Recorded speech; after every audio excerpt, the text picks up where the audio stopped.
correctly? Great, thanks a lot. So we gave a couple of minutes to people to join us. And I'm very excited and honored today to open up the opening of our Diffused NEWAVE Water Governance Conference. So today is also a particularly important day for us because we're getting very close to the formal end of the NEWAVE project, which of course we don't see as the end of NEWAVE itself, but to a certain extent it's also an opportunity for us to celebrate the termination of the formal project. I will briefly introduce the agenda for today. So mainly what we will be focusing on is sharing some of the work that our network has been pushing forward. And we will go through a number of activities that have been organized in the last years. And at 3:50, we will have a brief but important intervention from Professor Yorgos Kallis about actionable research and co-production. Yorgos Kallis is one of the members of the advisory board of NEWAVE, and I will briefly introduce him later. We will then have an activity in different breakout rooms where we will really go into the details of some of the key actionable activities of our network. And then we will have some time to speak about what are the ongoing activities and the so-called legacy products. So what will continue of NEWAVE. And finally, we will launch the NEWAVE seminar series. This is a thematic water governance webinar, which will be mainly organized around the work of the NEWAVE ESRs. And it will start this month and it will continue until December. So to a certain extent, our NEWAVE conference is going to be a very diffused conference that will continue for the rest of the year. We will close our remarks. We will have closing remarks. We will close our session with an intervention from well-known Benedetta Tagliabue, very influential architect and humanist. So just very briefly, let me perhaps start from this image. This was October 25, 2018. When X was still called Twitter, a group of us got together and started to think about what are the theoretical foundations for our proposal. This is the meeting room. You might recognize some of the usual suspects in this room. This was the meeting where we actually developed and discussed the idea of the three Ps, problematics, patterns, and paradigms framework. And this was really the theoretical backbone of the NEWAVE proposal that then luckily we were funded later on. As you can imagine, NEWAVE in the last 4 years had a lot of activities. This was actually a picture from the kickoff meeting. So many of the supervisors of the network. And then we were joined by 15 ESRs that were selected among a pool of almost 900 applications. So extremely lucky to select this bright group of students from very different geographical locations. And being NEWAVE active and taking off during the pandemic, of course, many of the initial activities were actually organized online, but then luckily we were able to transition to in-person activities. And we had a number of wonderful events, training events, where we were able to get together. So just a few of the images of the life that NEWAVE brought together. And to wrap up, perhaps, and then pass it to Caterina for a more specific and detailed overview of our activities so far. Let me share just a few numbers. So the core of the network, of course, is represented by the 15 early stage researchers. They were early stage researchers when they got hired. Now they are all getting closer to their PhD defenses. So very soon they will be in full rights, talented researchers. And we expanded the network from a number of 20 organizations to 31 organizations, including academic and non-academic organizations that go from NGOs to private companies and large international organizations. Of course, if you're curious to see our members, please also refer to our website, but Caterina will also give a brief overview.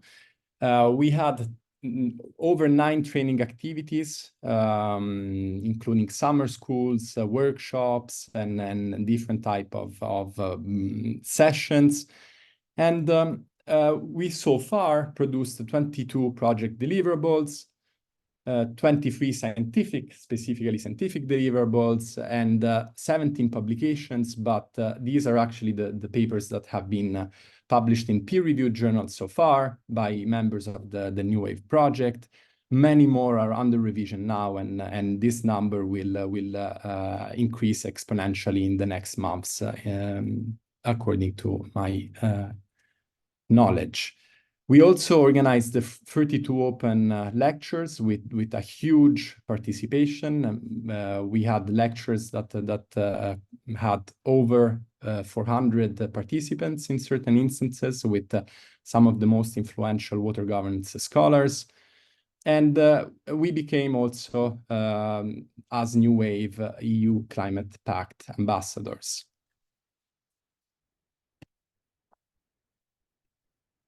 Our dissemination activities are quite strong. I am happy to say we have a mailing list that is very specialized. It's specifically dedicated to water governance, with over 3,000 subscribers and over 6,000 followers that actually take part to our social media channels. And we were really excited to launch the second edition of Water Space in Barcelona this year, a platform that intersects arts, politics, and water science. And much more is actually in the cooking. So without further ado, I would like to pass the microphone to Caterina, our scientific project manager, and she will guide us through some of the NEWAVE activities. Thank you so much, Jean-Pierre. Just give me 1 second to share my screen. Yes, I guess you don't see it now. Yes. Yes, but your volume is a little bit low, so. Now it's better? Yes. Okay, thank you so much. Thanks, Jean-Pierre, and welcome everyone.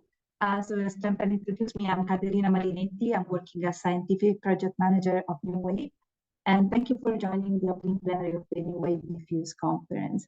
It is my pleasure to walk you through our project and the main activities and achievements during this session. To start with, I just want to give you a background of NEWAVE. So NEWAVE was born with the objective to point the way forward in the global debate about water governance. And as part of the Marie Curie Zlotowska actions, it aimed at developing research and training for a new generation of future water governance leaders, equipping them with transdisciplinary skills to better tackle water challenges.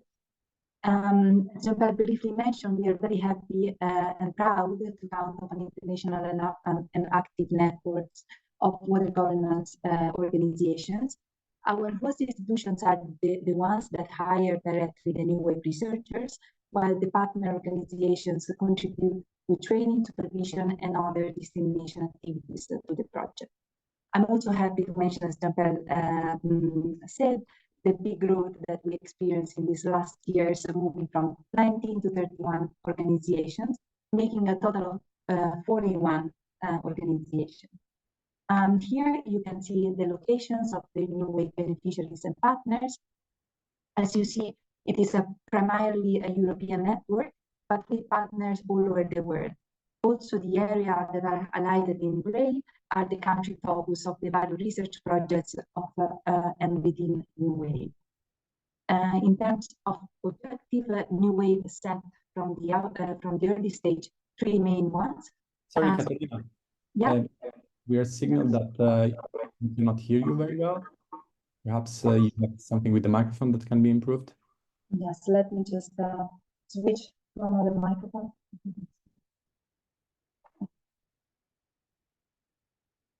Just give me 1 second.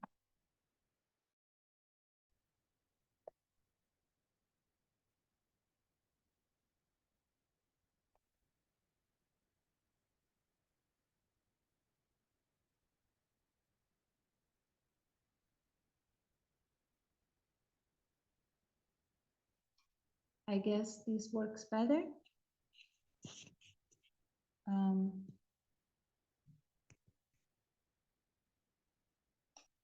Does this work better? Yes, thank you. Thank you so much. Okay, yes, so to restart, I was mentioning the objectives of NEWAVE. So first one is to respond to urgent social environmental necessities that call for increased action from a variety of actors, including scientists, policymakers, communities, and private companies. Second is to push the heuristic and epistemological frontiers of water governance scientific status quo. And third one is to challenge the water governance policy status quo through a systematic approach that mixes interdisciplinary theoretical co-production, integration of multi-sectoral perspectives, and empirical contextualized evidence. As you see, these are quite ambitious objectives, and the way in which the project was designed to meet these objectives follows this structure: to bring together an excellent transnational and transdisciplinary network of water governance organizations, to develop and implement a cutting-edge actionable research agenda on the key water governance priorities and also insights for future directions, and to train a new generation of water governance early stage researchers, ensuring that they have trans and interdisciplinary skills to make significant contribution to both the academic but also the extra-academic water governance world. I'm also very happy to introduce you our 15 early-stage researchers who all enrolled in PhD programs at the different host organizations and worked for NEWAVE on different water governance topics. As you can see, ranging from urban water governance, European water law, rural water finance, with case studies across the globe. And you will meet them during our conference thematic seminars, and some of them will also moderate our session during today's plenary. NEWAVE, as a research consortium, works on a common research agenda that follows the so-called 3Ps heuristic framework.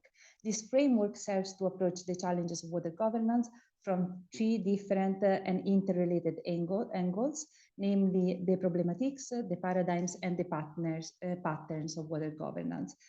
More specifically, this framework is intended to help us to look at water governance in an integrated way, and so identifying and also unraveling the various interactions between the different 3Ps.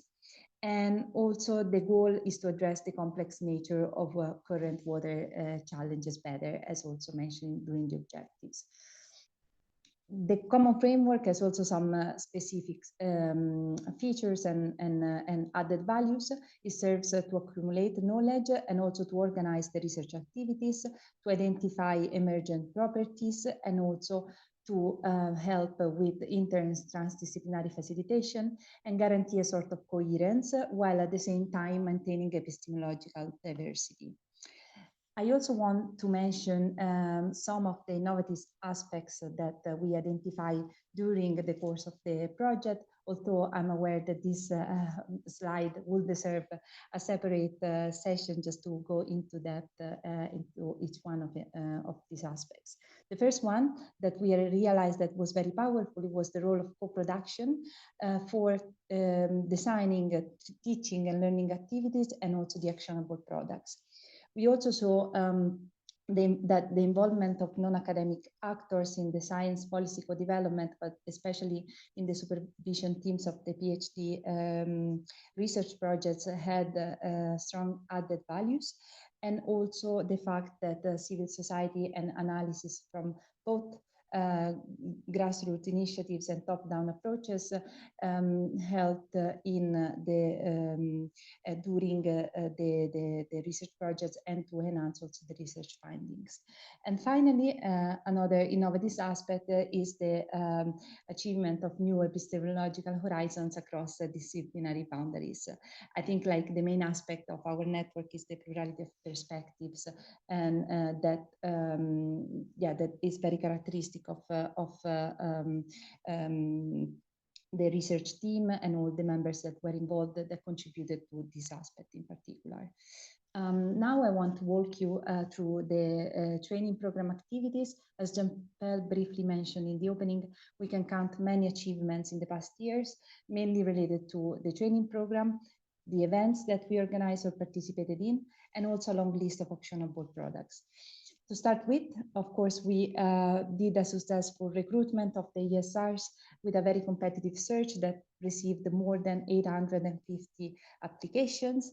Then we started, once we selected the cohort of early stage researchers working for us, we started with the first training activities that revolved around the theoretical perspectives of water governance, and that was also very well welcomed by the wider public. We opened up the lectures, receiving more than 1,600 registration. Then we continue with the methods training. We also focused on some courses for instance, improving breathing and also presentation skills. And then we met during a summer summit to start the 3Ps framework and create the 3Ps working group.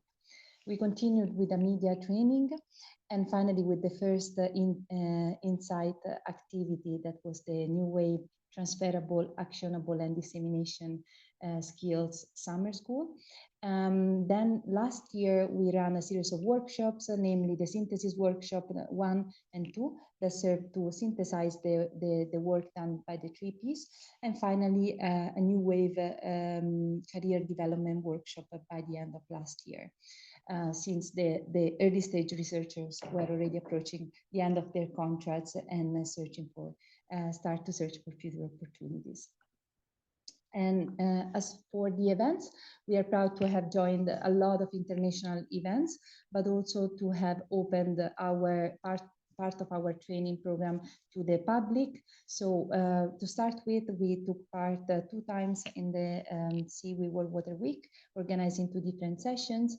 We also sponsorized the Delft Social Hydrological Conference, the very first edition run in 2021, and organizing a youth plenary together with the host organizations.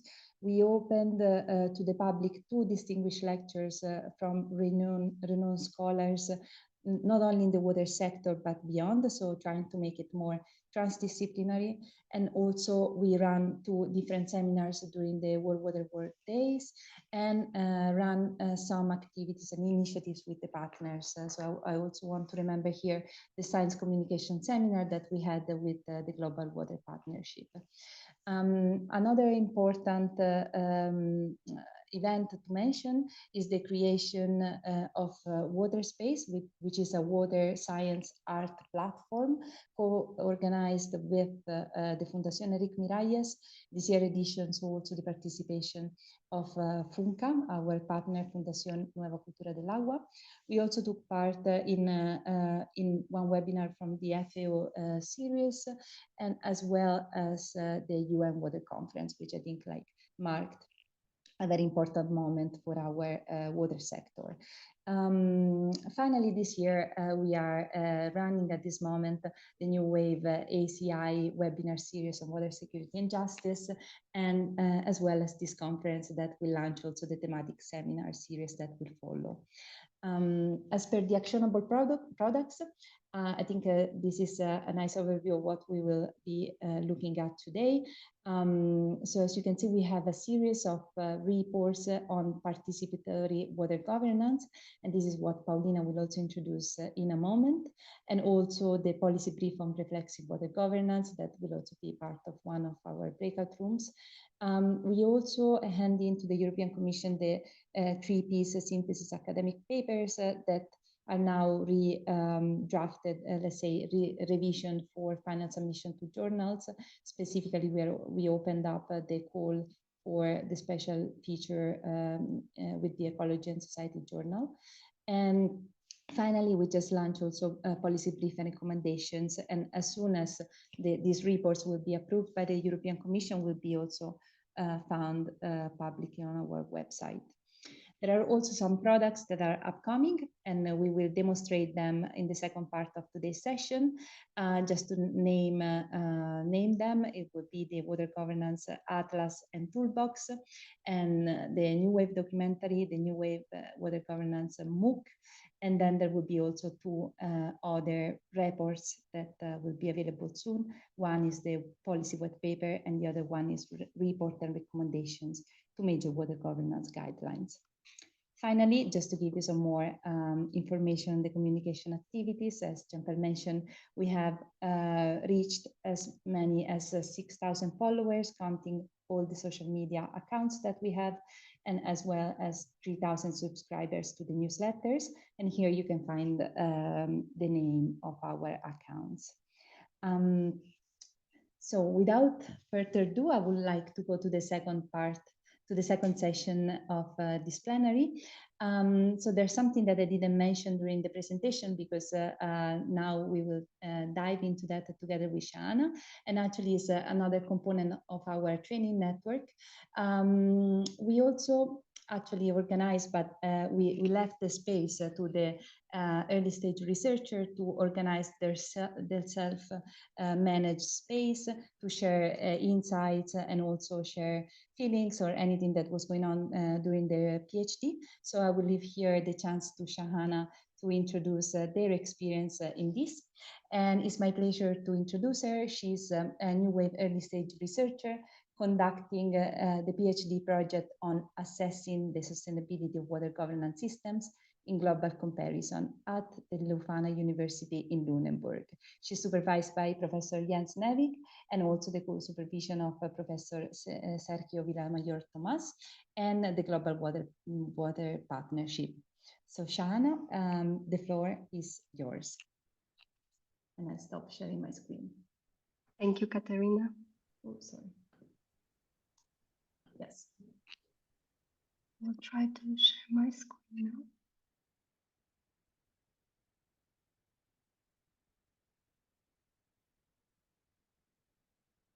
now. Do you see my screen? Is everything good? Okay. Yeah, hello everyone, and thank you, Katerina, for a very good introduction. So today, right now, I will talk about our experience with one of the virtual labs, Virtual Lab 4, and something that we were reflecting a lot as very good example that can be taken up by other projects and also by other teams, because it was very beneficial for us when we started. But yeah, before I start, let me tell you what is Virtual Lab 4, what is VL4. So it was a space, as Katerina mentioned, by early stage researchers for ESRs. So by ESRs for ESRs. So it was a space that we organized ourselves for our own needs, and also for the for working on the things that came up with NEWAVE. And it was so first to mention, we all started during COVID time, so it was a very difficult time to start PhD, let alone moving to another country. And then it was a lockdown when we started, so it was very difficult. And most of the ESRs also had fieldwork as their main component of their PhD project, so it was a very challenging times. So this space allowed us to create a sense of community and also support each other with going through these difficult times. That was very valuable. So even though we met after 1 year or so, we didn't feel like we haven't seen each other before. So it was a very actually bonding and also creating sense of community among us that could be very valuable for other projects as well. Also, this was a space that provided us with a peer-to-peer mentorship and support. So if you go through our profiles, you would see that all the ESRs had very different experiences previously before joining PhD. Some of us were only in academia before, some of us just graduated, or some of us worked before in the field, some of us were only practitioner before. So it was a very diverse range of ESR group, and it was a very nice space also for us to learn from each other and to exchange and to also get some mentorship, because it was I mean, we just started, we didn't know what to do, so it was a very nice space that we also exchanged a lot. And along with that, we also exchanged in this space our ideas on the research that we were doing, to get feedback, to present our research to each other, to also have a second eye on our research, to understand what we are doing, what others think about what we are doing. So it was a very very helpful in that sense too. And finally, it was also the space that allowed us to collectively reflect on the process and experience in the network and also program. So it was so we were mainly asked to to join the deliverables, to develop them, or develop some events and so on. So this was a space that we also chat about the things and to think how we can approach these tasks collectively by integrating all the ideas and needs and this kind of things. And how it was organized, as I said, we started during COVID, so and all of us were in different countries. Most of us, let's say, even though a majority was in the Netherlands, but it was we thought it's a good idea, and it was also the format that we primarily were online. So we were meeting bi-weekly for most of the first 2 years, actually. The last year it got a little bit more seldom, because everyone was very focused on finishing their PhD. But primarily it was bi-weekly in the beginning and online, and it was running on a rotational leadership or hosting roster. So we were taking lead on actually in peers or in 3 people, let's say. They were taking lead to host the next VL4, and we were deciding on the next date. So most of the time we had already a date defined. So we were assigning, let's say, certain week of the month, and we already know like when we can expect virtual lab 4. And it was, as I said, on a rotational leadership. And we also had one in-person meeting in June, which was also very beneficial, because as we were close to ending our PhD, we were very busy with submissions. We was working on our dissertation. So it was a collective idea that it would be very nice to meet in person, to work together on writing our assignments or working on our dissertation, to get feedback. So we met in Belgium for 3 days writing retreat, and it was a space that also allowed us to have some peer learning, to get feedback on our work, to share what we are doing, and also to work on our own project. So it was very interactive, but also a space that we had time on our own to work on our assignments.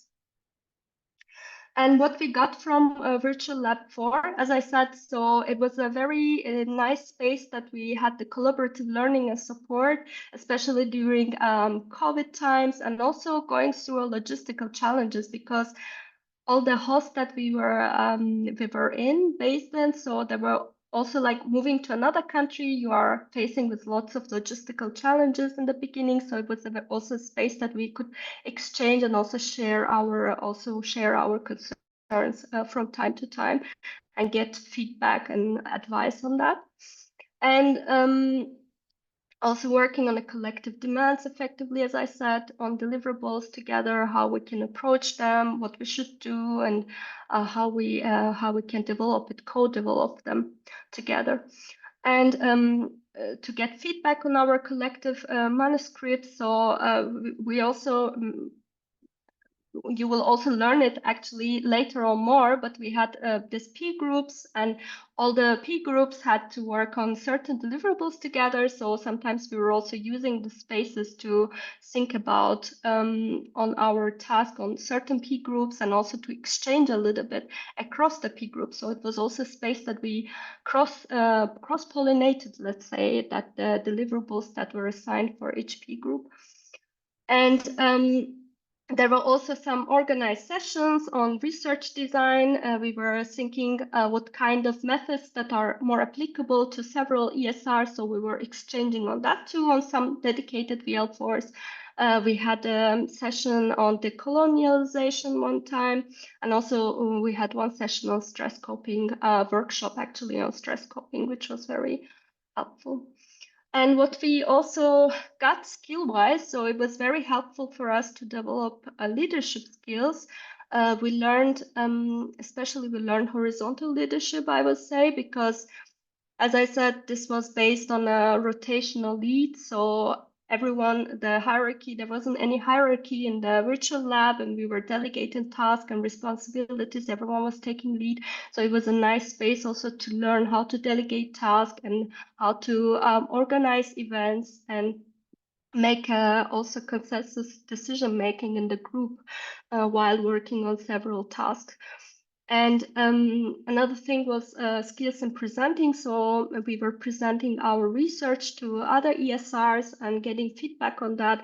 But something that also struck me a lot during my experience with Virtual 4 was that while I also learned about different ontologies, what is even like questioning what I know as a truth was very challenging sometimes, because I was presenting my research and getting very different comments that I wouldn't get from my own, let's say, co-authors.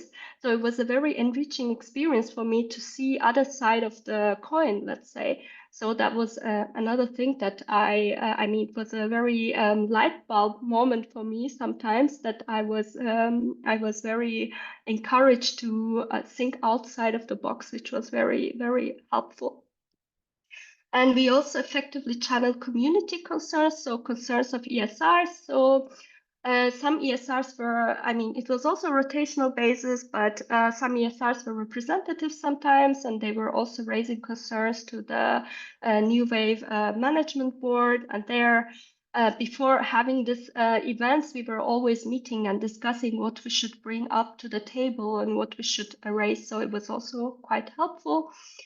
And the final thing was the field experience and learning. So as I said, some of us had field work, and we were also exchanging a lot on what are the challenges and how we can maneuver through this field challenges, and what to expect from the field work. And it was also very enriching to listen, because I don't have a fieldwork myself, but I learned a lot listening to others and what to expect from being a fieldwork, and actually even being a female researcher, because ESRs are somehow mostly female. So it was also a very nice experience for me to learn from others what kind of challenges they face, how they maneuvered through it, and yeah, what to expect. And of course, the facilitation skills, because the spiritual labs were led by us, for us. So we were also facilitating and organizing each event. So it was another thing that I can highlight. Yeah, with that, I can end actually. So that was it about the Virtual Lab 4.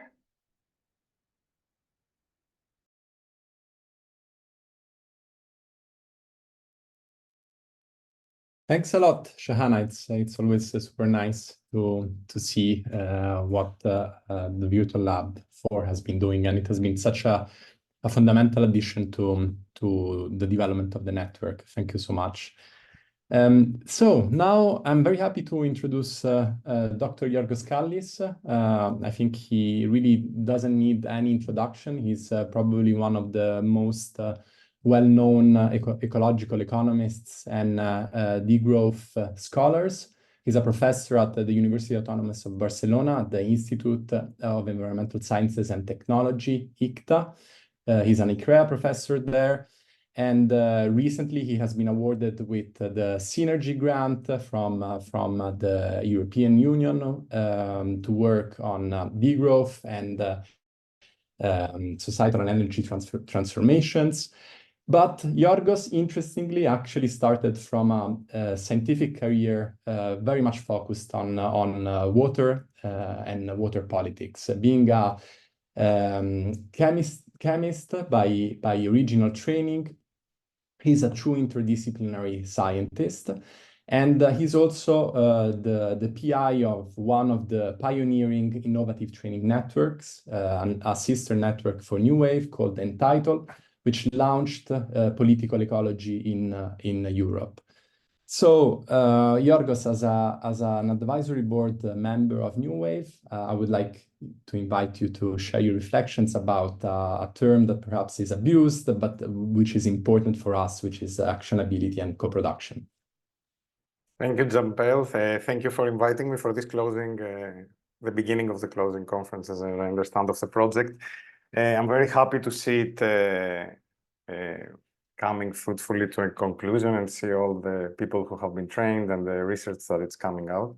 I know that it's a very nice moment. I had the same experience with the Entitled project that you mentioned.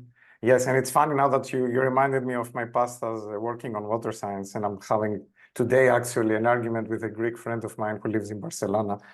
Over WhatsApp, we are fighting about the drought in Catalonia, you know, and I realized that not much has changed since I stopped studying droughts. You know, it's again a debate on whether Barcelona should bring water with boats from France or do the much maligned transfer of water from Ebro.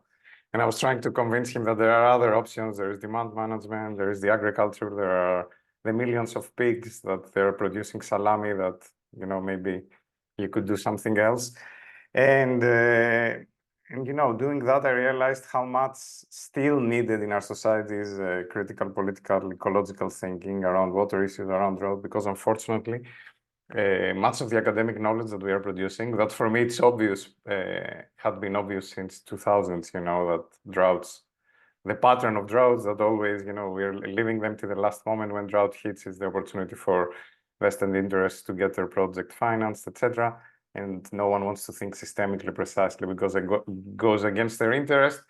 And it was a reminder to me that maybe we have found the answer to something. So I felt I found the answer when I finished my PhD and did my postdoc, but society is still not there. And I don't know if it's ever going to get there. And it's our work also, not as scientists, not only to produce the knowledge, to understand what are the causes of drought, for example, but also to make it to travel and to change things. And I think that's how I understand actionable research. I was happy to hear also about the virtual labs and all the other wonderful things that have happened in the NEWAVE project. I have to say, be open to unexpected outcomes. I want to say to the early researchers that they're going to finish. In our project in Entitled, I think the more long-lasting outputs of the project were two that we hadn't planned initially. So the one was a blog, the Undisciplined Environments blog that our own students started, and it has been running till now, and it's a main outlet of political ecology, where people from all over the world share academic knowledge in a more accessible format. And it's still run by our students, but then it became inherited by another ITN project, and it keeps going. So it has an afterlife and much longer than our project. The other very indirect side effect was the whole network of Poland, of political ecology network that is holding now every 2 years conference. I wouldn't claim that this happened because of Entitled, but as the people who started it told us, we inspired them. Our network inspired them to do something big, and now there is an international political ecology community. All this is to say that, you know, this was not on paper, it was not in our proposal, and it did happen, and I think it has also actionable impacts, visible or not visible, that they are important. So be ready also for surprises of what may still come out of your project, and it's not even reported to the EU. So Jean-Paul asked me to be a little bit critical about also the very idea of actionable research, but also engage with it, and that's what I'm going to do. And in the 8 minutes that I want to use. So first of all, let me be critical about actionable research. I will defend it, and I think it's important for our research to have impact and to steer transformation, which is the term I would prefer to use rather than action. But let me start being a little bit more provocative and defend the need for a space for non-actionable research, because a lot of the research and a lot of the impetus from the European Union and from other agencies in our times is for our research to have an impact, to have a spin-off, to have societal impact, policy impact, etc., etc. I would defend the case for a research that doesn't have any of that, and it's just pure as opposed to applied research. And it simply makes us think better, makes us understand, sort out bad ideas from good ideas, and help us also think critically about the current system we are living in. I'm thinking, for example, here of excellent examples of work that I see now from environmental humanities. Might be a whole book dealing with another book, with Moby Dick, for example. I heard an amazing presentation about the politics of Moby Dick. Or I'm reading a fantastic book about a movie, a kind of, how would you call it? Science fiction, but like cheesy science fiction with Sean Connery called Zardos back in the 70s that I didn't even know the existence of this movie. Now I'm reading a fantastic book analyzing from a degrowth perspective this movie. You might say, what's the actionable result of this environmental humanities work? And I think it's not actionable immediately, but it's amazing because it forces us to think differently, makes us see our world, makes us see our reality in a very different way, and in a ways that they are unpredictable of what action or what impact they're gonna have. I think it's really important to leave space open for non-actionable research. First, because we badly need there are times inspiration to imagine alternatives to the current system that we seem trapped in and to which there doesn't seem to be any alternative. And of course, we need non-actionable research that criticizes the current system. And precisely for that is also non-actionable, because if you criticize the predominant system, it's very difficult to change it. As I was saying with droughts, there is a lot of critical political ecology research that explains the political economy of droughts and how we can do better, but very little is done there. But it's important to continue this research and produce what my colleague and I believe Giampel's PhD supervisor, Mario Giampetro, calls inconvenient knowledge and inconvenient facts. Knowledge that's inconvenient for those even who finance us, and they don't know what to do with it. They don't know how to act on it because precisely it's inconvenient. Mario is very good at producing this type of thing that destroys everything the European Commission is coming with, from the circular economy to photovoltaic panels, and to show you why they're not going to work at the scale that they want. And then someone might ask, and then what? Why are you doing that? Why are you spoiling our party? You know? And precisely because you need to spoil the party sometimes if it's the wrong party. And I think there is a space also for inconvenient knowledge to be produced, even if it's not actionable. Now, let me change that, change pattern now and say that, of course, we need also research that has impact because we live in very dire times. And on the one hand, we need to criticize and we need to imagine alternatives, but we also need to do things right now, both in terms of climate change, in terms of droughts. Catalonia, Barcelona needs to do things right now. So we need to do research that also steers these big boats in a slightly different direction. So again, from a political ecology perspective, I could say that when we ask action, we have to always ask what type of action, for whom, on whose interest, for whom are we working, and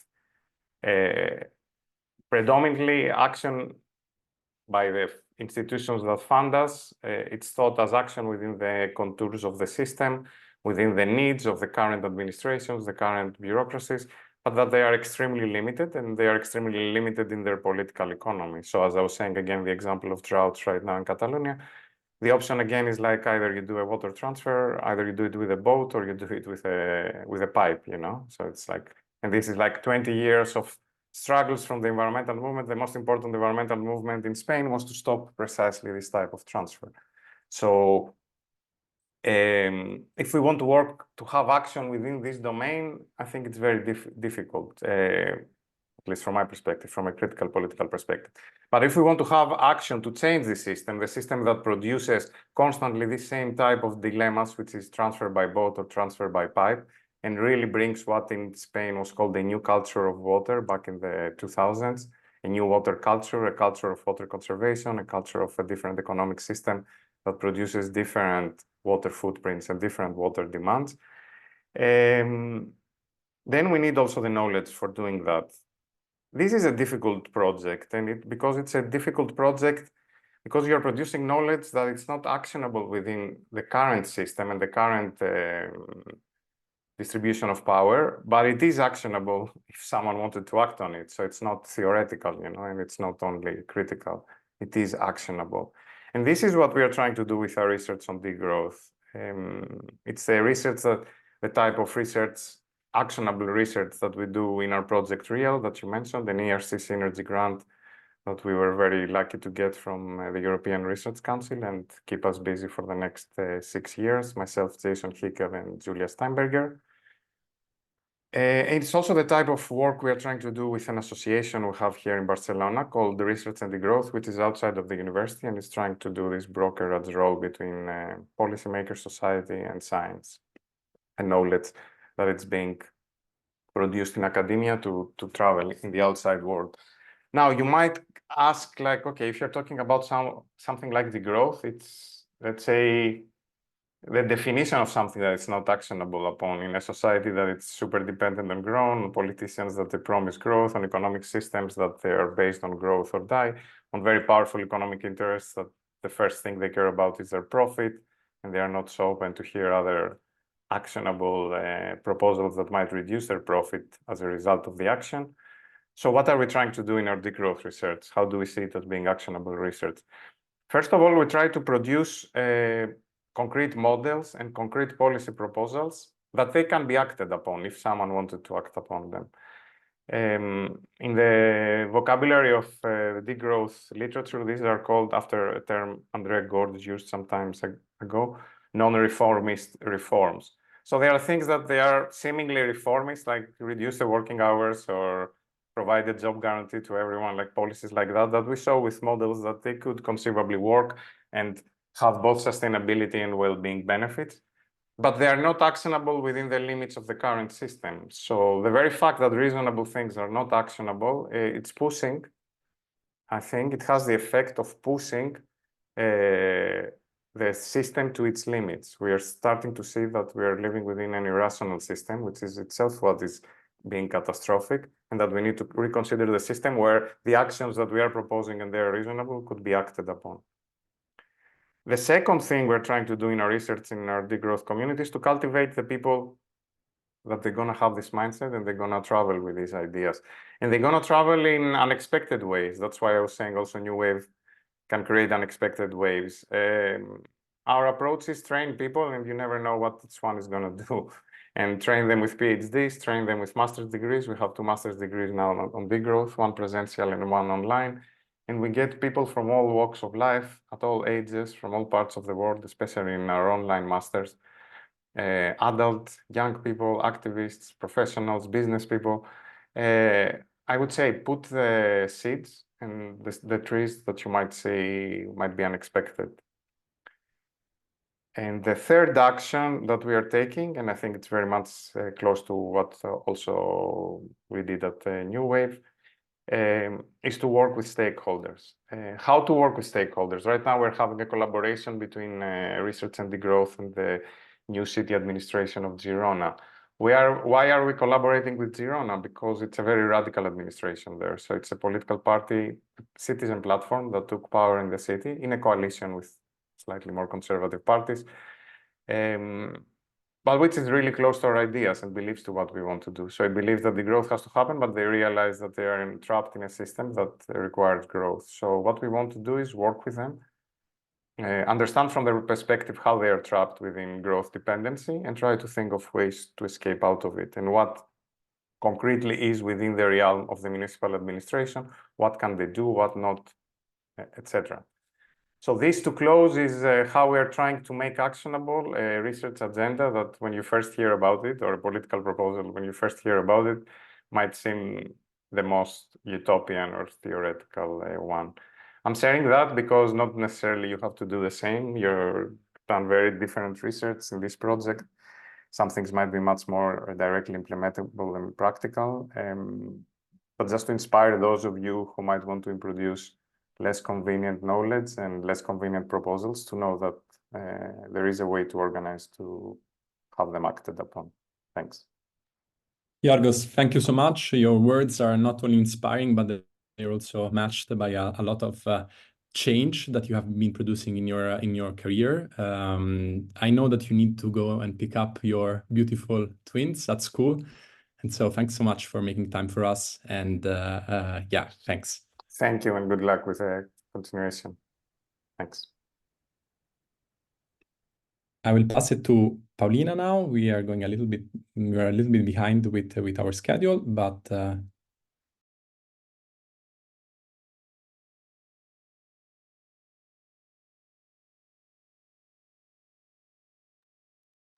Yes. Hello, So, everyone. before, I think Katerina, yeah, you're doing the introduction? yes, Perfect. of course. So thank you so much.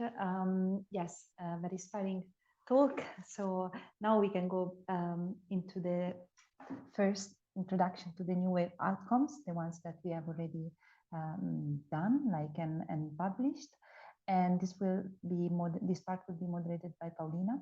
Paulina is communication coordinator at the Amsterdam Sustainability Institute and PhD candidate at the Institute for Environmental Studies at the Vrije University of Amsterdam. She's also part of NEWAVE as communication manager and research affiliate. So without further ado, Paulina, just please, the mic is yours. Thank you so much, Katerina. Just a brief introduction to the breakout rooms where we're going to continue our conference. So we will have the choice of 3 rooms. And just to stay on track, we adjusted the time. So instead of half an hour, we will spend 20 minutes in the breakout rooms. And this is a comment to the audience. It is your choice which room you choose, which session you would like to join now. And Katerina will be posting the links to each of the rooms in the chat shortly, so you can log onto the new one, and you can still stay in this Zoom call and just mute yourself here, and you can put the, oh yeah, you're automatically muted, so actually that makes it much easier. But you can just keep this call and go to the next room, and then we come back in around 25 minutes from now. So just to give you a brief idea about each of the breakout rooms, Katerina, if you go forward, we can learn a little bit more about the policy brief. Exactly, breakout room, this will be led by 3 NEWAVE early stage researchers. Paula Zuluaga Guerra will be the presenter there, and Radhika Singh and Gina Gilson will be the moderators. And they will talk about the policy brief that has been written based on NEWAVE ESR experiences, so 15 experiences during the 15 research projects. The main point will be limited reflexivity, and this is what the ESRs will discuss more in detail. And this policy brief was actually presented during the UN 2023 Water Conference in a side event titled Overcoming Obstacles for Reflexive Research Practice in Water Governance. If you're interested in this session, I saw Katerina already shared the link to all of them. So the first one's for the policy brief. For the next slide, we have a brief description of the co-production breakout room. Perhaps, Katerina, you could move forward. That breakout room will be led, thank you so much, will be moderated by Nuria Hernandez Mora and Julia Martinez Fernandez. And it will have contributions also from Violeta Cabello and Alba Ballester, our colleagues from the Fundación Nueva Cultura del Agua. And they will focus on work package 7, actionability. And it'll talk about co-production, and specifically 2 of the deliverables that were handed in will be discussed on methodological approach for actionability and co-production in the white paper on advanced participatory water governance. And the last breakout room is on the special feature, the next wave in water governance. And it's a call for papers that we organized in the Ecology and Society Journal. And this session will be moderated by Nina Vallon, who's also one of the early stage researchers from NEWAVE, and it will discuss the different contributions that can be made and essentially where the water governance discussion is at right now. So it is your choice. Please feel free to go to the chat and select the breakout room that you're interested in. I see there's a hand raised by Nicolene. Let me see. Yeah, what is the question? Perhaps we can, yeah. Sorry, I made a mistake. Okay, no problem. If there's any questions, we can also answer them in the chat, but hopefully each one of you can redirect themselves to the breakout room of your preference using the the links that Katerina posted in the chat. So we will see you in 20 minutes or so. Enjoy the process.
Thank you, everyone.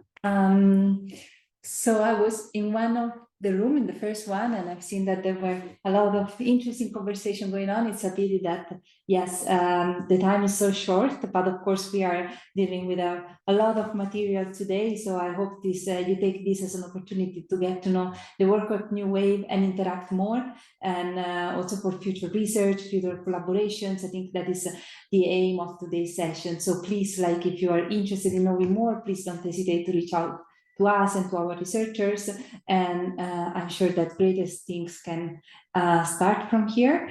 And so without, we are a bit late in the schedule, so I will try just to move forward to the next part of today's plenary. So we are now gonna go into details in the second part of the NEWAVE outcome. So what will be launched very soon. We will start with the Water Governance Atlas and Toolbox, then we will dive into the MOOC, and then we will have a short preview of the documentary. To start with the Water Governance Atlas, as part of our project deliverables, we plan to build an atlas that combines different aspects of water, so different hydrological, biophysical, social, and political information into case studies. And this has evolved aligning with the work of our researchers that actually came up with some stories that they call the vignettes. And I will not explain too much now because Marie will do that. Marie is our NEWAVE early stage researcher that is focusing on the project assessing the sustainability of water governance systems, integrating partners of European water governance in Southeast Asia. And she will today introduce the atlas representing the task force of early stage researchers of NEWAVE, PhD candidates that has worked in developing the concept. And namely, they are Javier Rodriguez Ross, Sinafekesh Girma Bolde, Radhika Singh, Beijing Hao, Anna Porada, and Marie. So Marie, yes, the floor is yours. I will stop my presentation as I believe that you have yours. Thank you so much, Katarina, and thank you for taking the time to naming all of the ESR who are part of the Atlas task force, and I will try to present on behalf of all of us and give you a little preview of how the Atlas is going to look like. This is quite exciting actually, because this is the first time that the Atlas is presented to a larger audience. The Atlas is not online yet, so this is just a preview of how it will look like. And what I wanted to do in this short time that I have allocated is to walk you through the process that we had creating the Atlas. So our little task force was formed in 2022. And what we decided to do, and this is something you can see immediately if you can see my screen, I hope you are, is that the Atlas is maybe does not look like a traditional atlas in the sense that we do not display a map of the world, and that's something that we reflected a lot about in our different conversation among ESRs. So a lot of the way that we started with the Atlas was also a place of discomfort, because we didn't want it to engage in this disembodied male gaze, this idea of seeing everything out of nowhere that supports a lot of mapping efforts and projects. And we instead try to find inspiration from critical counter-mapping literature, from feminist literature, and try to think about how we could have multiple understanding of water governance being represented and entering a dialogue together. So it's not about integrating all of this different approach into something that is objective and uniform or holistic, or however you want to name it, but try to have something that allows a more horizontal dialogue. So what we did is that we have this collection of stories or vignettes that have been written by the ESRs, here I'm scanning through them just very, very quickly to pick your curiosity. And we decided to focus on selected number of topics that we thought are interesting as to engage in a conversation outside of academia. So this is where this filter come into place. We have different filter system. Let me try to go to the next slide.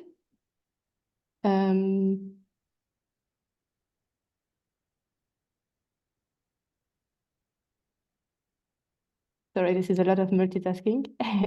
Yes, here I am. So we do have some geographical aspect to it, and we have the chance that the research of the ESRs are representing many different regions around the world. And this is a rather classical one, that the way to navigate the atlas is to go through different regions and geographies. Another way, and that's something that you're not very familiar about because you learned about the different P aspect of NEWAVE, that you can go through questions that have to do with problematic paradigms and patterns of water governance. So this one I will go through very quickly, but what I really wanted to present now was this organization through three topics that we decided to focus on, and those are water scarcity, climate adaptation, and power dynamics. We thought that those had a lot of resonance with how water governance is portrayed also outside of academia, and a lot of resonance with just current and ongoing struggle and debates for the civil society as well. So what you can do is that you can select different of this filter in each of these categories and see stories that address some of those. And I would just say one quick thought for each of those. I think for water scarcity, something that we really wanted to do was to complicate and nuance some of the binaries that comes with water scarcity. So typically the idea that abundance of water is good and scarcity of water is bad, and make the point that water scarcity is physical, but it could be economic, that it is also constructed, and that sometimes a scarcity of water in a specific context is better understood in relation with abundance of water elsewhere. So that's something that you can explore through the stories that are representing on those filters. When it comes to climate adaptation, you can see a lot of filters that have to do with discourses and technologies, and trying to be in this specific of what kind of tools are mobilized in the face of climate changes and what it does to specific water realities. And with the last one, power dynamics, I think it's very close to the fact that something that brings different early stage researchers together is the idea that water is something that is both natural and social, and that it always comes with power dynamics included in it. So you can see filters that have to do with conflict and resistance, with politics of uncertainty, and with colonial and post-colonial power relationship. So this is about exposing the historical and geographical processes that create particular water realities. And if I have just a couple of minutes, I will take you through two stories and also tell you a little bit about how they are presented and show you some of the variety of the atlas. This one is a story by Donna. Donna is also online, and this is a very nice vignette that she has written. So if you have some interest for it, I would really engage you to reach out to her. It's about reclaiming water in the city of Terrassa and Naples. So it's a very nice way to understand the remunicipalization and the challenges that come with it in these two different cities. you can see some beautiful picture that also reflects some of our fieldwork in those two cities. As well, I think at the end of this vignette, there's also some video material of Donna explaining her research, and there will be always short portraits and ways to contact the author of the different vignettes. So that's something that we're quite happy about. And another example, and this is the one of Javier, who is also there today, is about exactly those dominant discourses on water scarcity here in Spain, in the Segura Basin. I really like this one. You can see also how we try to have the atlas accommodate for different ways of presenting research, and this one is very visually impacting. It's really forecast all of the beautiful picture that is also a method that Javier uses in his fieldwork. So this is the kind of story where you can learn about different irrigation practices, communal irrigation, and paradigms of modernization, which I think is extremely, extremely interesting. So we have, I think, 17 vignettes that have been written by the different ESRs. We want to make this atlas a growing thing, so that more contributions are welcome if these topics of climate adaptation, power in water governance, and water scarcity are of interest for you. It would be very nice if we could also start some discussions about it. And yes, please do reach out to the author if you have some interest for their research. And I think the last component of the atlas, and then I will give the floor back to Katarina, is the toolbox that comes with it. I don't know, Katarina, if you want me to continue to share my screen or if you want to show it from yours. It's okay, then you can do a preview, very quick preview of the toolbox as well. Yeah. Yes. Okay, yeah, thanks. Maybe, you know what, I will share my screen, so I will also have the control of, yes, thank you so much. Yes, so maybe before to go into the toolbox, since you, thanks a lot, Marie, and since you mentioned the work done by Javier, I would like to take this opportunity to remind our participants that he's currently exhibiting at the Fundación Enrique Miralles in Barcelona until 31st of May. So if you have the opportunity to go and check his exhibition, you will be amazed by the great work that he has done.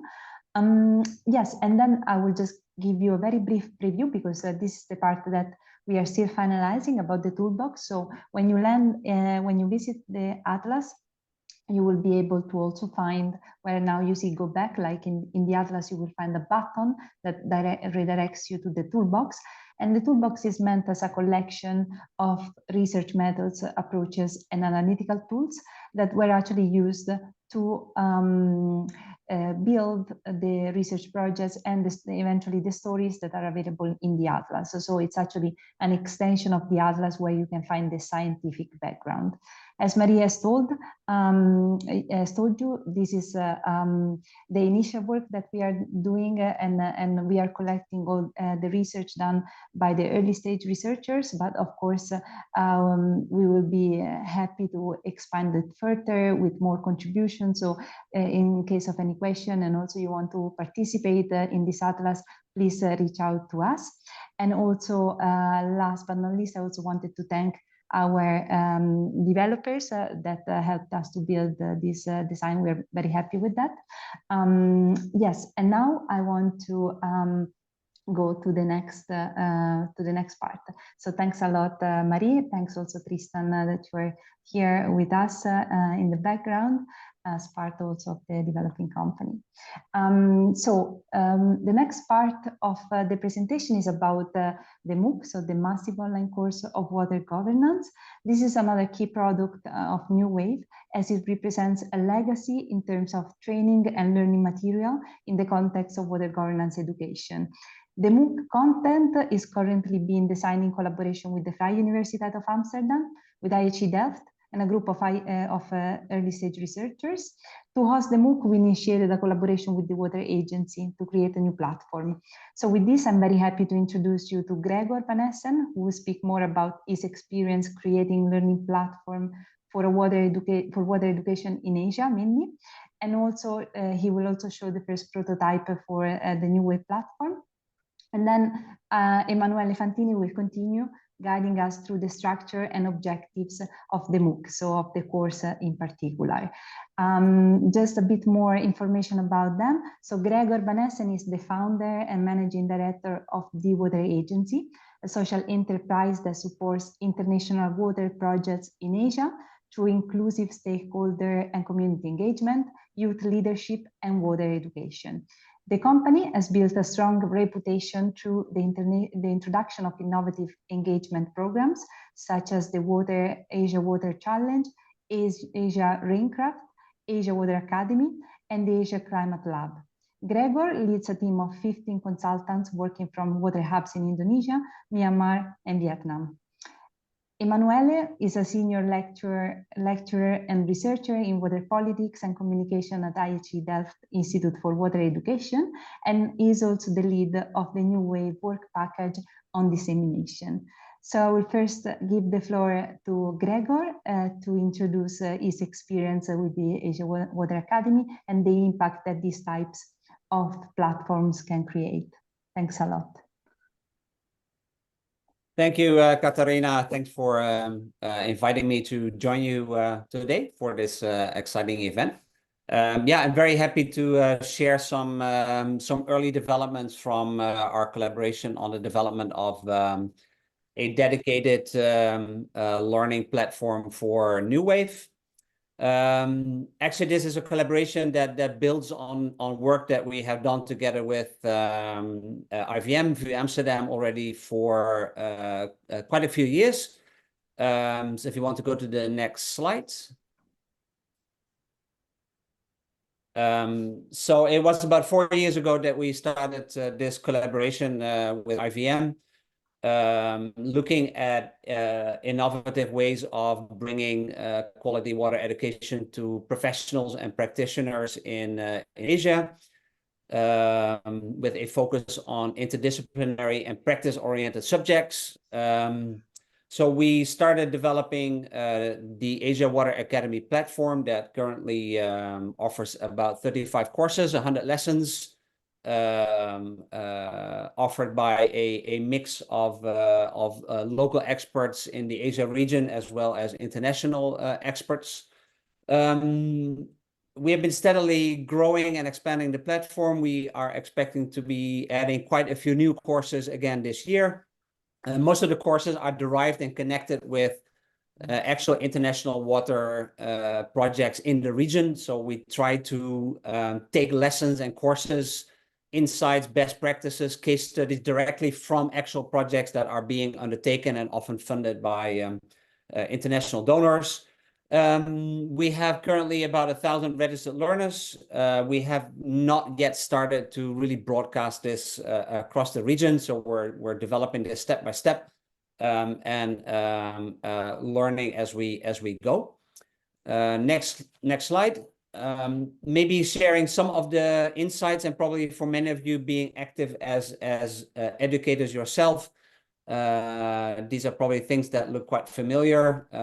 So we really like to see that we are reaching professionals in Asia that I think we would never see in a training room or classroom, whether in their own country, let alone internationally.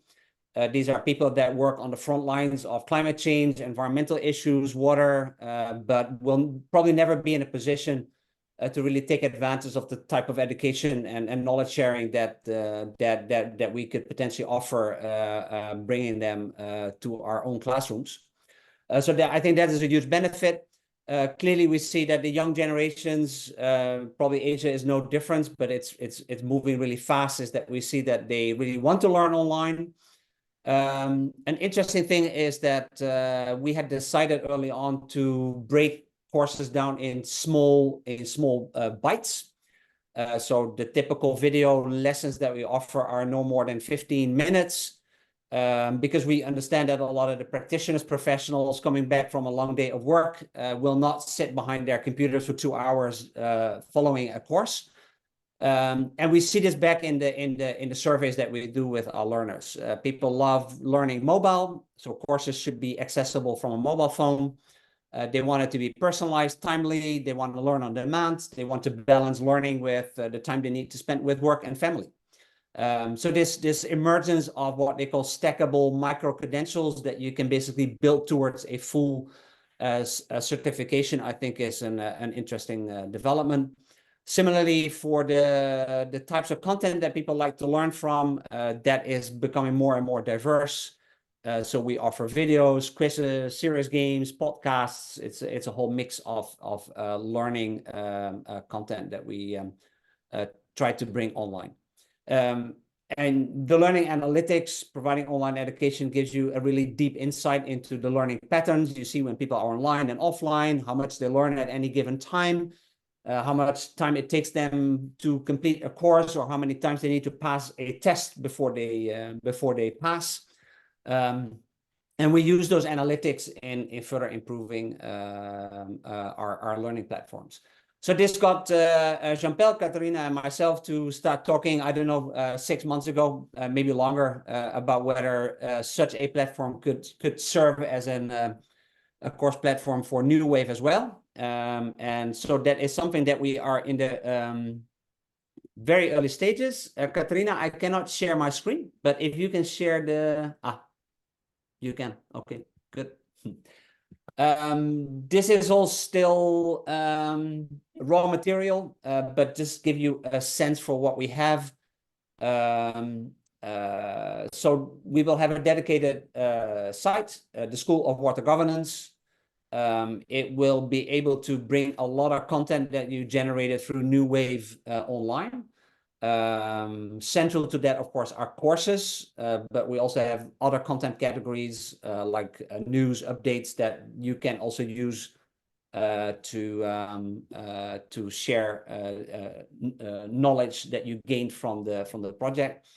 This is all just still template text. I think that's we'll be working on that. But going to the courses, this is where we will be bringing your courses online. We're working with Katerina and Jean-Paul on seeing what the structure of those courses should be, how they break down in lessons, how you want to guide people through the different lessons, on what criteria you want to award a certificate. So that structure is still something that we are currently working on.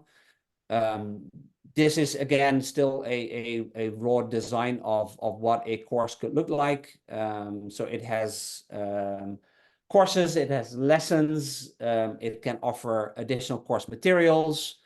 And like I said, basically, we're going to set up a kind of sequence of structure for people who register to enroll, and then we take them through lessons and courses in a particular order. Which will then earn them probably a certificate, but of course that's for you to decide. We're working hard on it. I think we're making good progress, and hopefully we will be able to launch this in another few months' time. And I'm sure Jean-Paul and Katerina will let you know when that happens. Thank you so much, Gregor. Very exciting. I get very excited every time I see the prototype already on. So yes, and as you mentioned, we are now working on the content structure, and Emanuele Fantini is leading that part of the work. So now, Emanuele, I'm inviting you to take the floor. Yes. Thank you, Carolina. So yeah, and welcome, and hi everyone. The NEWAVE MOOC, which will be New Waves in Water Governance, the title, is meant to introduce as a MOOC, is a general course for a big audience. So the idea is to introduce key concepts, themes, and problems in water governance, but from the very perspective of what has been researched and explored in NEWAVE, both in the projects of the ESRs and also in the 3 working groups. So that's the learning goal, and that's what the participants and people that will take the course will learn and will be familiar with.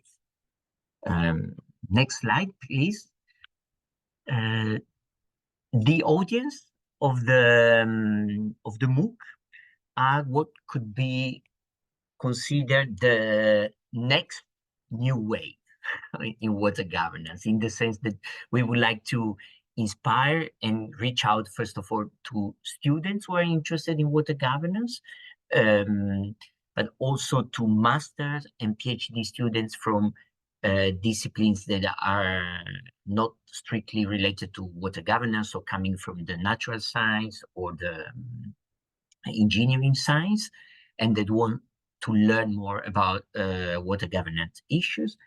And third, professionals and practitioners in the water sector. So the idea is to design, and we're working towards a course that target an audience that is both multi and transdisciplinary. Next slide, please. How are we doing this? Through a course that can be completed in 4 weeks. Imagine that people might work or have time, let's say around two hours per week, because there will be 8 lessons. The course will be asynchronous, so people will be able to take it at their own pace and time.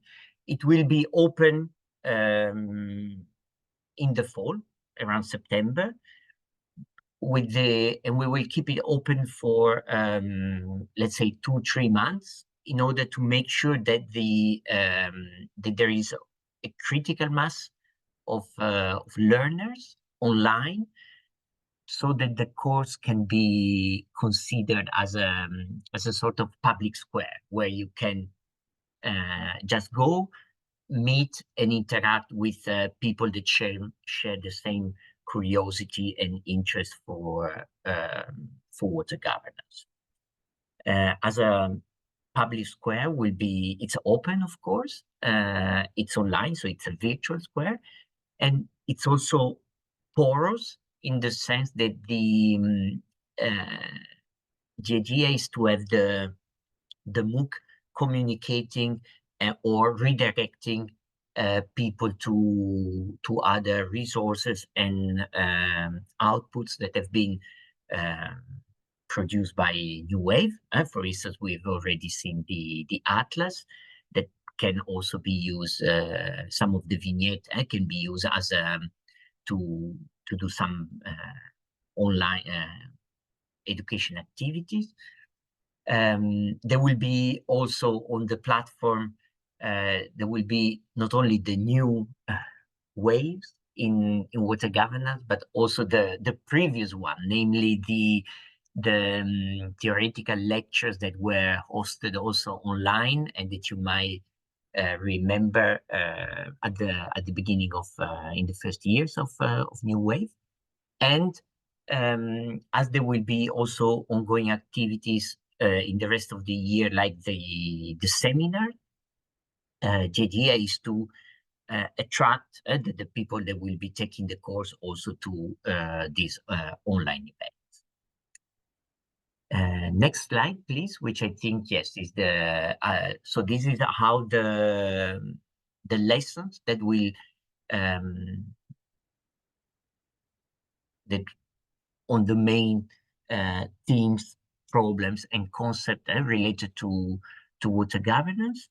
And Caterina, if you click, I think the structure of each lesson will appear. We are thinking of structuring it as with a short intro about the key concept of theme, water development, water justice, water commons. So a short introduction on the main theme, followed by a lecture that will be structure as a video or audio conversation with ESRs that have been working and researching on this topic, followed by an online activity and the forum where participants can interact and share ideas with the other participants.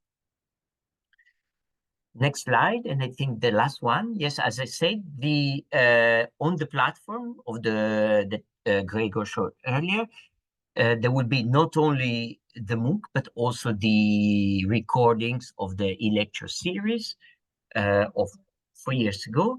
And as well, I think the recordings of the webinars that will start soon, I think next week. And Thank you so much. yes, with this, I think we can transition to the next item on the agenda. Thank you so much, Manuele, and very much looking forward to see the content coming to its life. And I invite everyone who has a question to please put it in the Q&A chat. And now I want to If I can just say something I forgot, Yes. my request and plea is to, as I say, that it's a can be considered a public square for people interested for conversation on water governance. So of course, our main target is our students, master, PhD. They're not that familiar with water governance, but indeed I invite everyone here in the room, even you're familiar with and you think you already know about water governance, I think it will be a good opportunities to get a sense of what the ESRs have been researching, therefore join the MOOC starting from September 2024. Thank you. Thank you so much, Manuele. Good point. And yeah, so now I want to invite Gianbella to take the stage again and to guide us through the development of the documentary, perhaps with a short preview. Thank you so much. Thank you, Caterina. So the documentary is a project that I'm particularly excited about, and what I would like to share today without spoiling too much of what we are working on is a short trailer. But this is really just a little glimpse because a key characteristic of this documentary is that it will have a very strong animation component. But just to give you a sense of the type of content that we are working with, let me share a little trailer.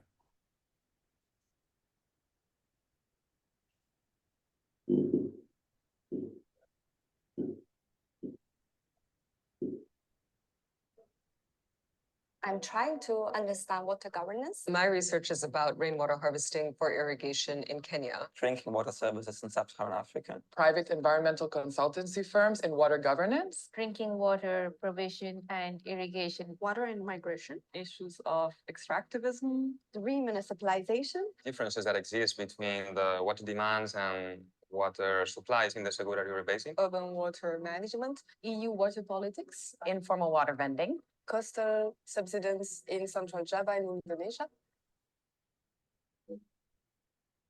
Water problem is not only an engineer problem. The one piece that really resonates with people is when I talk about water as an essential element of life being commodified. 2 billion people not having access to safe drinking water services. It's usually the poorest people who are paying the most for water, and they are the ones who are paying so much, but they still don't have assurances about the water quality or the water price. For 90% of smallholder farmers, there is no real means to access this sort of permits. Why is the water scarcity going on? We need to understand the grounded realities rather than just assuming that efficiency is good and waste is bad.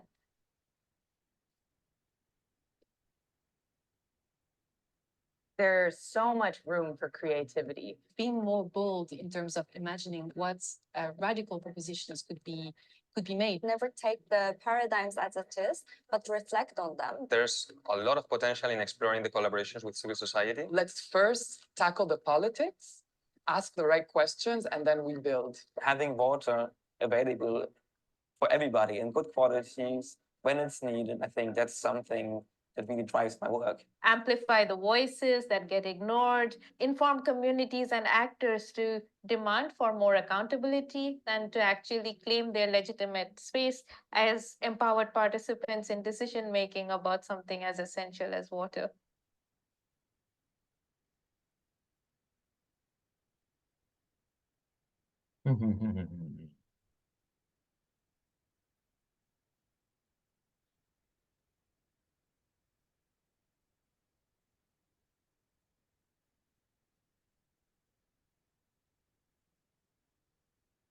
So stay tuned for this other initiative, and I think we are heading towards the end of our session, and I think that the main message that I would like to highlight here is that we are all really excited to continue working with NEWAVE, and we hope that as Yorgos mentioned, this is really not the end of the initiative. We're certainly getting close to the end of the project, but there are so many things that are so many seeds that are being planted, and we really hope to see them grow. I will pass it back to Caterina for the final overview of the Diffused conference series. And with that, I really thank you for being with us today.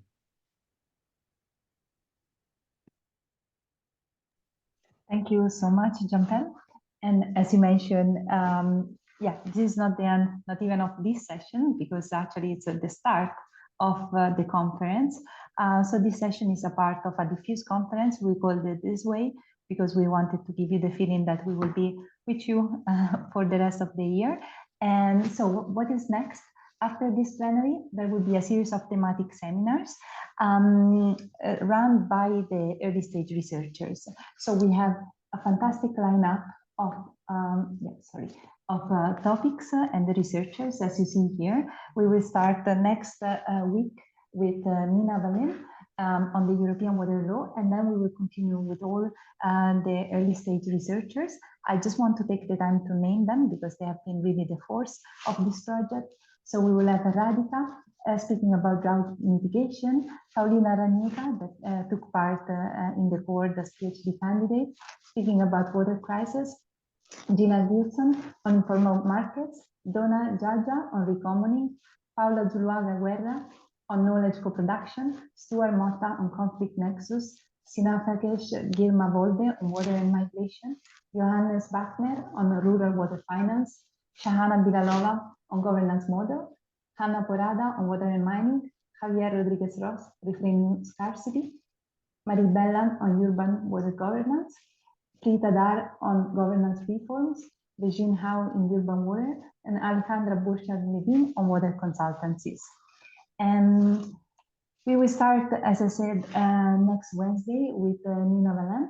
And of course, they were just the research tags, the name tags, but we will share more information in the upcoming weeks on with the abstract and also on the discussants and the participants during these seminars.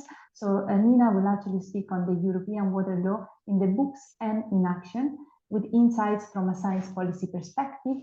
And we will be honored to welcome as discussants Peter Gammeltorp, who was the former head of department of the DG Environment, working actually on the drafting of the Water Framework Directive.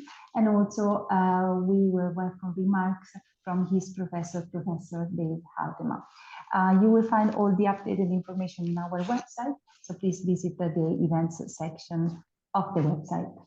I also want to take the opportunity to say thank you to all of our partners for their continuous engagement and support with all the activities that we are doing. So not only in the training and supervision, but especially the dissemination part. And of course, to our beneficiaries who have contributed immensely to all the work that is being done. And final invitation, please stay up to date with our with the NEWAVE information in our channels. Thank you so much for your presence today. Very briefly, we have Benedetta Tagliabue that is connecting with us from the Fundación Enrique Miralles. Okay. But I don't see her in the panelist list. Benedetta, do you? She's maybe, let me see, maybe she's connecting with, yes. So maybe she's connecting with Paulina's account. Let me see. Now she should be able to speak. Yes. Hello. Do you see me or? Hello? Yes, we see you. So sorry for the misunderstanding, but I was listening to this wonderful conclusion to the New Wave seminar. And I wanted just to say how happy I am to have been next to you in this fantastic experience, because we are here in the Enrique Miralles Foundation in Barcelona, and you might recognize some of the photographs we have around. They are from Javier Rodriguez, who is part of your PhD, and here is expressing his art. So it's not only about the investigation about the Segura and how the cultivation and the water is used in this region of Spain, but is also understanding that this is not only science, is part of art. And we are here in an architectural gallery, in an architectural environment. And together with you, we could do this interwoven activity with different professions, different way of thinking. And I tell you, this was very, very interesting to me. And I'm really looking forward that this seminar, this series of ideas are going on, are stimulating again all of us, and are creating new way of thinking, new science, art, and many, many beautiful possibilities for the future. So this was only the message I wanted to give to every one of you. Thank you. Thanks a lot, Benedetta. And I think that there is no better way to end this session. So thank you, everyone, for being here with us today. And please stay tuned on our newsletter and social media channels so that you can be posted about all of our activities. Thank you, everyone.